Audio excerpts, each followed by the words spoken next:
ఈరోజు ఈ చట్టసభలో జరిగిన సంఘటన చూస్తే అధ్యక్ష, ఒక సీనియర్ శాసనసభ్యులై ఉండి ఒక మాజీ మంత్రిగా 10 సంవత్సరాలు మరి వారి పదవిని నిర్వర్తించి మరి ఒక దళిత స్పీకర్ అనే ఒక అహంతో ఆ కుర్చీలో మీరున్నది కాబట్టి అధ్యక్ష, ఈ విధంగా ఈ బాడీ లాంగ్వేజ్, ఈ భాషా తీరు, వారి ప్రవర్తన ఈరోజు సభ్య సమాజం సిగ్గుపడేలా, మరి వారి నాయకుల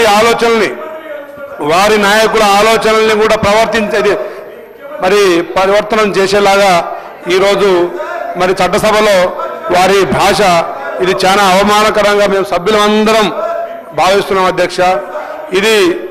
ఇది భవిష్యత్తులో కూడా సభ్యులకు ఒక రాంగ్ మెసేజ్ ఇచ్చే విధంగా ఈ సంకేతాలు పోతున్నాయి అధ్యక్ష. తప్పకుండా దీన్ని గతంలో వారి ముఖ్యమంత్రిగా కేసీఆర్ గారు ఉన్నప్పుడు అధ్యక్ష, ఒక దళిత ముఖ్యమంత్రిని చేస్తా అని చెప్పి చేయలేదు అధ్యక్ష. అది యావత్తు సమాజాన్ని అవమానించినట్టు అధ్యక్ష. అదేవిధంగా దళిత ఉప ముఖ్యమంత్రిని కూడా రాత్రి బర్తరఫ్ చేసే అధ్యక్ష, ఆ జాతిని అవమానించిన అధ్యక్ష.